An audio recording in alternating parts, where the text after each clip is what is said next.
오늘 주시는 말씀은 마가복음 11장 1절에서 11절 말씀입니다. 마가복음 11장 1절에서 11절입니다.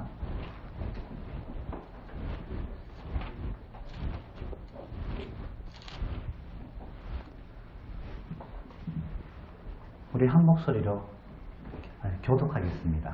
제가 한 절, 여러분 한 절 교독하겠습니다. 그들이 예루살렘에 가까이 와서 감람산 벳바게와 베다니에 이르렀을 때에 예수께서 제자 중 둘을 보내시며 이르시되 너희는 아름다운 마을로 가라. 그리고 들어가면 곧 아직 아무도 타보지 않은 나귀 새끼가 매여 있는 것을 보리니 풀어 끌고 오라. 만일 누가 너희에게 왜 이렇게 하느냐 묻거든 주가 쓰시겠다 하라. 그리하면 즉시 이리로 보내리라 하시니 제자들이 가서 나귀 새끼가 거리에 매여 있는지라 그것을 보니 거기 서 있는 사람 중 어떤 이들은 이르되 나귀 새끼를 풀어 무엇 하려느냐 하매 제자들에게 예수께서 이르신 대로 하나되 이에 허락하시니라. 나귀 새끼를 예수께로 끌고 와서 자기들의 겉옷을 그 위에 얹어 놓음에 예수께서 타시니 많은 사람들은 자기들의 것을 쏟아내면서 맨 한가지를 비례하며 앞에서 가고 뒤에서 따르는 자들이 소리 지르되 호산나 찬송하리로다 주의 이름으로 오시는 이여 찬송하리로다. 오늘 우리 조상 다윗의 나라여 가장 높은 곳에서 호산나 하라. 합독하겠습니다. 예수께서 예루살렘에 이르러 성전에 들어가사 모든 것을 둘러보시고 때가 이미 저물매 12제자를 데리시고 베다니에 나가시니라. 아멘. 샬롬. 우리 옆으로 뒤로 보고 인사 한번 나누십시다. 샬롬. 마음이 편안하십니까? 네, 정말 편안하시기 원합니다. 제가 어릴 때 그 시골에 살았는데요. 집이 좀 언덕에 있었어요.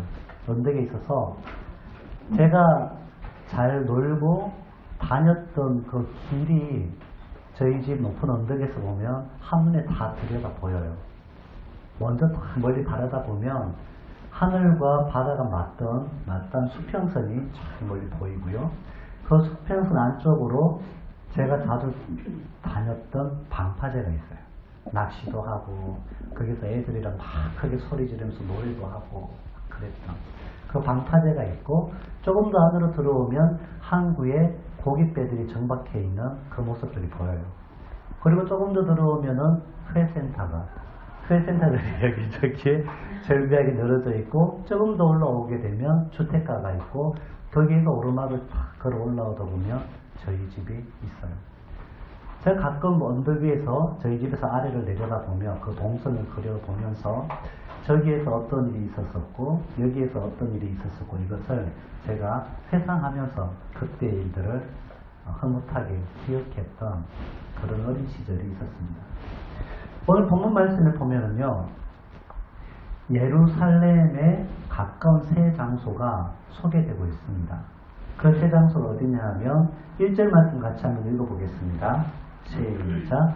그들이 예루살렘에 가까이 와서 감람산 벳바게와 베다니에 이르렀을 때에 예수께서 제자 중 둘을 보내시며 아멘. 여기 보면 세 곳이 나와 있어요. 예루살렘을 중심으로 딱 들여다보는데 먼저 감람산이라고 하는 곳이 나와 있고요. 그리고 벳바게라고 하는 곳이 나와 있고 베단이라고 하는 지명이 소개되고 있습니다. 마가가 이 말씀을 기록할 때에 이곳에서 하나님께서 주님께서 일으키셨던 사건과 그 기억들이 있는 거예요. 주님이 고난주간에 이 행하셨던 그 사건들이 생생하게 떠오르다 보니까 이 중요한 세 지명을 예루살렘을 중심으로 우리에게 소개하고 있는 것입니다. 이곳에서 예루살렘으로 올라가는 이 여정 가운데에 예루살렘, 감람산, 벳바게, 베다니 이렇게 소개를 하면서 예루살렘에 이르기까지의 동선을 한눈에 들여다보고서는요, 예루살렘 가까이서부터 점점 더 먼 곳으로 시선을 이동하고 있습니다. 그 주요 장소마다 시선이 멈추고 그곳에서 있었던 사건들이 떠오릅니다. 먼저 베다니는 어떤 곳입니까? 여리고 건너편에 있는 천민들의 부락입니다. 소외된 사람들, 가난한 사람들을 따로 분리시켜서 격리시켜서 살았던 그런 부락이 바로 베다니입니다. 이 베다니에 나사로와 마리아와 마르다 가족이 살았죠. 그곳에서 마리아가 주님 발 앞에 옥합을 깨뜨려 드렸던 이 사건이 고난주간인 수요일 날에 일어났던 일입니다. 이제 월화수 되는 그 수요일이요. 그리고 이곳에서 나병 환자 시몬의 집에 계실 때에 한 여인이 향유옥합을 깨뜨려 예수님의 머리에 부었던 사건이 일어났던 장소가 여기 베단입니다. 가난하고 소외된 자들의 친구 되신 주님의 사랑에 감격한 그 사람의 그녀의 행동에 주께서는 이것을 미리부터 주님의 장례를 위한 것이라고 말씀하셨고 복음이 전파되는 곳이면 이 여인이 행한 일도 말하고 기억하라고 하셨던 곳이에요. 여기에서 이미 주님은 그 향유 부음이 자신의 장례를 미리 준비한 것이라고 말씀을 하고 계십니다. 그리고 예루살렘 성의 바로 오른쪽 아래에 감람산이라고 하는 산이 있습니다. 여기 산에 어느 좋은 장소가 겟세마네라고 하는 동산이죠. 제자들과 주님이 자주 오르셨던 아지트, 그곳에서 주님이 하나님 나라 비밀도 펼쳐주시고 그 제자들이 묻는 질문에 그렇게 많이 답하셨던 아지트가 바로 여기 감람산에 있는 겟세마네 동산입니다. 평소에 자주 오르셔서 거기서 기도를 하셨고 12제자를 그곳에서 기도하신 후에 세우셨고요. 고난주간에 이 고난주간인 목요일에는 거기에서 십자가 고난의 잔을 받기 위해서 땀방울이 핏방울 되기까지 기도하시다가 그곳에서 이제 대제사장의 하속들에게 잡혀가셨던 그 장소가 여기 감람산에 있는 겟세마네입니다. 그리고 또 한 지명이 나옵니다. 예루살렘과 베다니 중간점에 위치한 벳바게.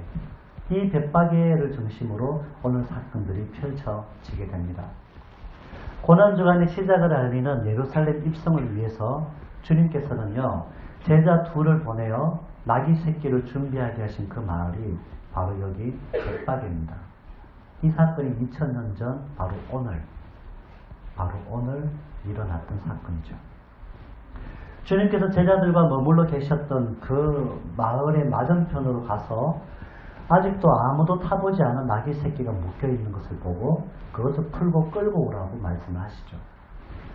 만일 누가 너희에게 왜 이렇게 하느냐라고 물으면 내 것도 아닌데 낯선 사람 둘이 와서 느닷없이 묶인 나귀를 풀어서 가져가려고 하니 왜 이렇게 하냐라고 물을 수밖에 없지요. 그렇게 질문이 던져지면 그렇게 물을 때에 주께서 서시겠다라는 겁니다. 주가 서시겠다라고 이 말을 하면 그 나귀를 내어줄 것이라고 말씀을 하십니다. 주님은 예루살렘 입성을 위해서 나귀 새끼를 예비하셨습니다. 아무도 타보지 않은 나귀 새끼가 여기에 등장을 합니다. 그 짐승이 아직까지 길들여지지 않아서 타기 어렵다라고 하는 말이 아닙니다. 여기서 말하는 이 나귀의 특징은요, 예수님의 영예와 관련이 있는 겁니다. 예수께서 타신 짐승은요, 평범하지 않고 특별한 짐승입니다.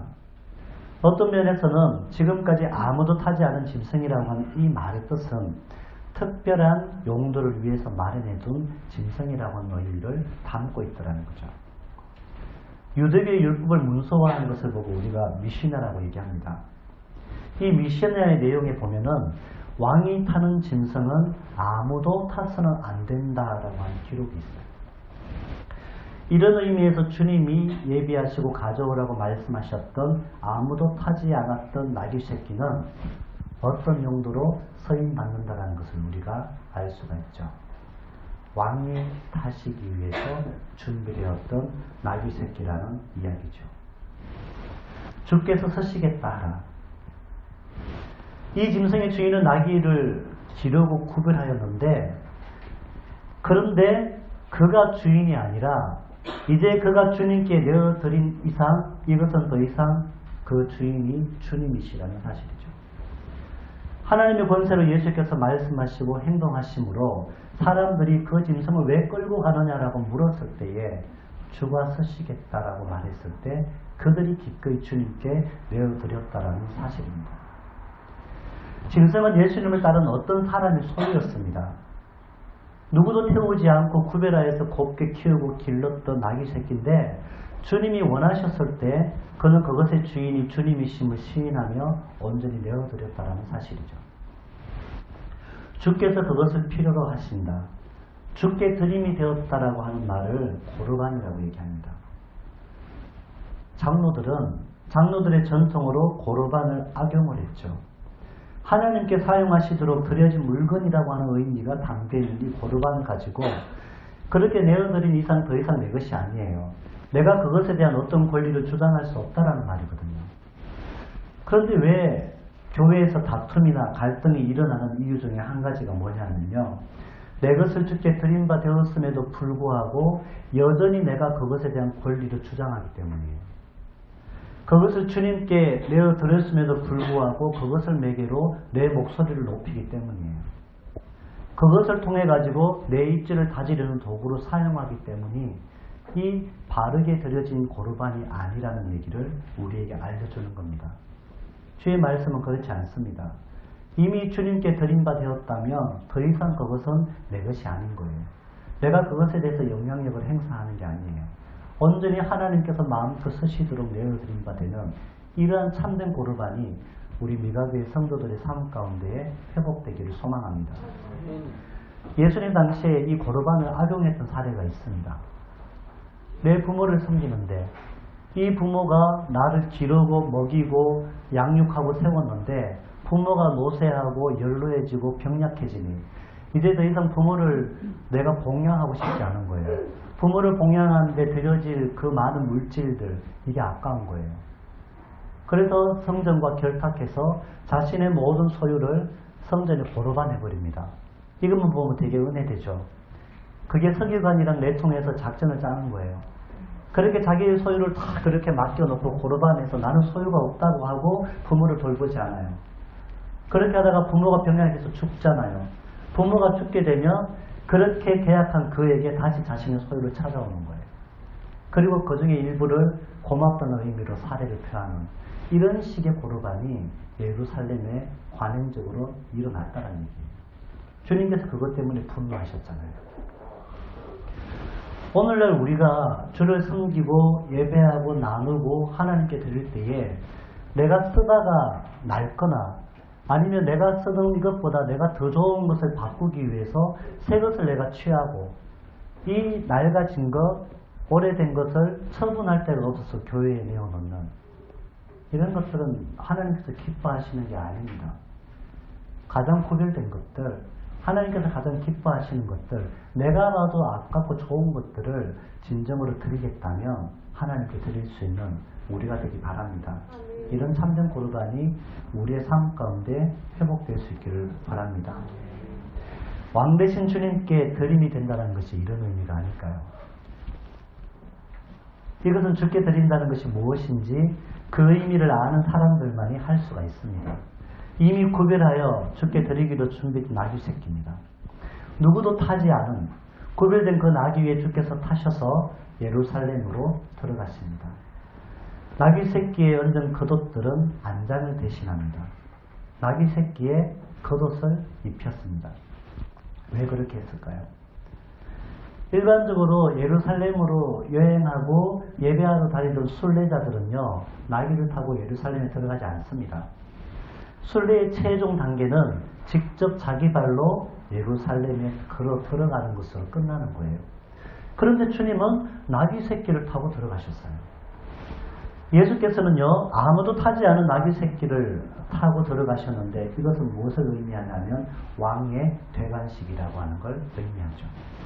열왕기상 1장 38절에서 40절 내용을 보면 솔로몬의 대관식 때 아버지 다윗이 나귀에 그를 태웁니다. 그리고 그의 머리 위에 기름을 붓고 왕으로 세운 사건이 나와 있습니다. 왕의 대관식이에요. 왕의 대관식. 스가랴 9장 9절 말씀에서는 이렇게 예언하고 있습니다. 시온에 따라 크게 기뻐할지어다. 예루살렘에 따라 즐거이 부를지어다. 보라, 내 왕이 내게 임하시나니 그는 공의로우시며 구원을 베푸시며 겸손하여 나귀를 타시나니 나귀의 작은 것 곧 나귀 새끼니라. 아멘.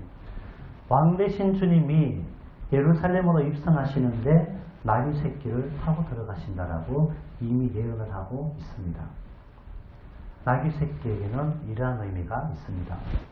두 번째로 자신의 겉옷을 사람들이 벗어서 그 나귀 등에다가 앉히고 주님을 그 위에 앉히시죠. 그리고 들어가십니다.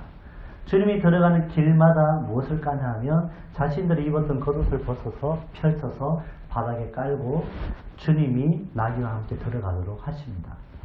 여기서 자신의 겉옷이 있습니다. 많은 사람들이 자기의 겉옷들을 길에 폈습니다. 보통 장군이나 왕이 지나갈 때 옷을 펼쳐놓는 것이 성경의 전례가 있습니다. 즉시 생각나는 일은 예후라고 하는 사람에 관한 것입니다. 이 예후는요, 이세벨의 그 음란한 영적인 간음과 그리고 아합 가정의 그 무너진 예배를 깨끗하게 정리하고 회복시켰던 사람입니다. 이 사람을 왕으로 세울 때 어떤 일이 있었냐 하면 무리가 각각 자기의 옷을 급히 취하여 섬돌 위, 곧 예후의 밑에 깔고 나팔을 불며 가로되 예후는 왕이라 하시니라. 열왕기하 9장 13절에 이 내용이 나와 있습니다. 섬돌 위에 자기들의 옷을 벗어서 깔고 그 위에 예후를 앉히고 왕으로 세운 다음에 이 예후가 비로소 하나님께서 맡기셨던 그 땅의 영적 간음을 척결하고 회복시키는 이 일들을 단행했다는 사실이죠. 이런 것처럼 예수님의 따르던 무리가 주께서 타신 나귀의 등에 겉옷을 얹고 주님이 그 위에 타시고 예수께서 지나가실 때에 이제 사람들은 자신들의 겉옷을 벗어서 바닥에다가 펼쳐 놓았다는 얘기입니다. 어떤 영화에서 실제 실화를 바탕으로 하는 그 영화에서 본 내용인데요. 보통 사람이 내리면 마차에서 내리면 먼저 문을 열고 손을 잡고 이렇게 내려오는데 비가 오는 날 마차가 선 자리에 약간 물이 좀 고여 있으니까 이 사람이 어떻게 하냐 하면 자신의 겉옷을 벗어가지고 그 물이 있는 자리에다가 깔아내는 거예요. 그리고 그곳에 그가 모시는 주인이 내려서 길로 들어가는 이 장면을 봤던 적이 있습니다. 강요나 무언의 압력이 아닌 자발적인 행위였어요. 이런 것이 충성 아닐까요? 이런 것이 존경이며 경외가 아닐까요? 내가 너무 사랑하거나 존경하는 인물 앞에서 내 옷을 벗어 펼쳐놓은 것 기꺼이 할 수 있는 일이 아닐까요? 주를 높이기 위하여 내 지위나 내 신분에 내 삶에 주의 이름을 위하여 내 지위라고 하는 겉옷을 벗어본 적이 있습니까? 억울함을 당하며 핍박을 당하여 내 신분에 손상을 입어본 적이 있습니까? 주를 위해서 세상에 취업을 당하고 억울함을 겪고 핍박을 기꺼이 감내한 일이 있다면 이것이야말로 주를 경외함의 증거가 아닐까요? 주께서 높임 받으시고 주의 이름이 증거되는 것이라면 자신의 겉옷을 기꺼이 내어드릴 수 있기를 원합니다. 이런 모습은 진정으로 주를 경외하는 사람들만이 할 수 있는 드림입니다. 그리고 세 번째, 나뭇가지가 나옵니다. 이 나뭇가지를 밭에서 벤 나뭇가지들을 길에 폈다라고 이야기를 합니다. 주님께서 예루살렘으로 들어오심을 알고 미리부터 준비했다라는 사실을 알 수가 있죠. 그렇게 나뭇가지를 깔고 종려나뭇가지 그렇게 바닥에 깔고 손에는 종려나무를 들고 흔들면서 호산나 다윗의 자손이여 하며 주님을 맞이했다라는 사실이죠. 여러분, 주님의 입성을 잘 보십시오. 로마의 황제가 예루살렘으로 입성하려 할 때도 말을 탔어요. 아주 화려하고 준수하고 멋있는 말을 타고 들어오죠. 그리고 그 양쪽으로 호위하던 사람들은 창을 들고 방패를 가지고 갑옷으로 무장을 하고 그렇게 왕을 환호하며 격렬히 외치죠. 주님이 왕이셨어요. 그래서 그 백성들이 로마 제국의 치하에 있음에도 불구하고 여전히 이스라엘의 중심에 다스리는 영향력 있는 권세자들이 있음에도 불구하고 그들이 할 수 있는 최선을 다하여서 주님을 왕으로 맞이하였다라는 사실이죠. 아무도 타지 않은 어린 나귀 새끼에 주님을 모셨습니다. 자신들의 겉옷을 펴고 주님 바닥에 깔아드렸습니다. 창과 활이 아닌 종려나무 가지를 들고 주님을 맞이하고 흔들었습니다. 평화의 왕으로 오심이 여기서 우리에게 전달됩니다. 만왕의 왕으로 오신 주님께서 이러한 모습으로 그곳에 예루살렘에 오늘 입성하셨다라는 사실이죠. 그리고 그들이 외칩니다. 이제 구원하소서 호산나. 호산나 외치며 종려나무를 크게 흔듭니다.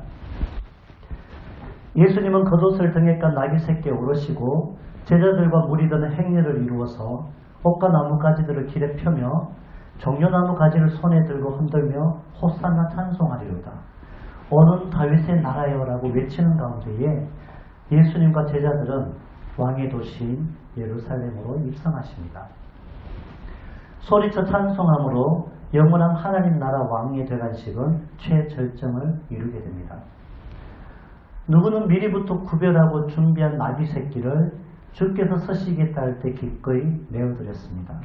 철저히 구별하여 매우 귀한 것을 내어드리는 섬김이 있었습니다. 어떤 사람들은 자신의 겉옷을 벗어 주께서 가실 그 길바닥에 깔았습니다. 일상에서 나를 편하게 하고 내 위상을 높여줄 수 있는 신분, 지위라고 하는 겉옷을 주를 높이기 위해서 내어드릴 수 있는 그 섬김을 우리에게 말하고 있습니다. 어떤 이들은 밭으로 가 가지를 베어서 예루살렘으로 입성하시는 주님께 깔아드리고 흔들며 환호하였습니다. 내게 소유한 드릴 만한 것이 없으면, 내가 가진 것이 없으면 그 마음이 담긴 정성과 순종과 봉사로 주께 헌신하리라는 이 섬김에 대해서 말씀하고 계십니다. 겸손의 왕으로 오신 주님이십니다. 이번 한 주간 왕의 대관식이 시행되는 주간입니다.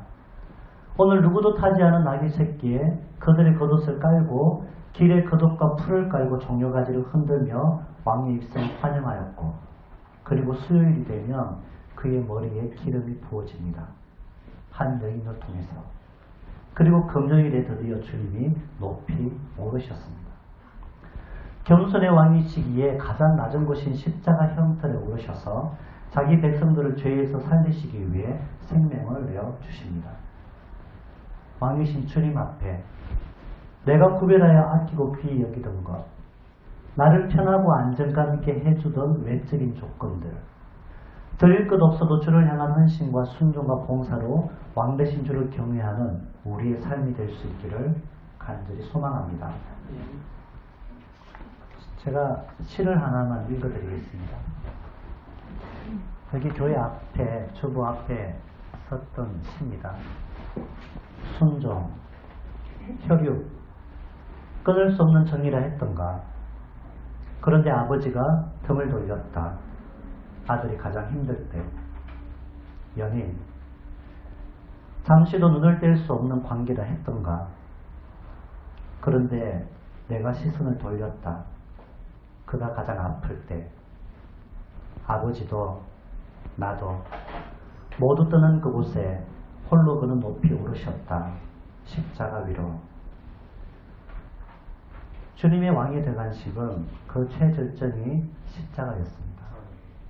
우리를, 자기 백성을 죄에서 구원하시기 위한 주의 이 대관식을 우리가 기억하며 내가 생각했던 방법이 아닌 하나님의 방법대로 이 땅에 펼쳐나가시는 주님의 나라를 기대하시고 소망하시기 바랍니다.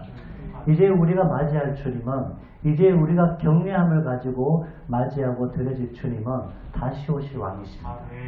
다시 오실 만왕의 왕을 맞이할 우리의 준비, 이 예루살렘에 입성하시던 주님을 맞이하였던 그 백성들과 같은 이런 마음을 가지고 우리가 주님을 맞이하고 주님 기뻐하시는 삶으로 주께 영광 돌릴 수 있기를 간절히 소망합니다. 이 시간 함께 기도합시다.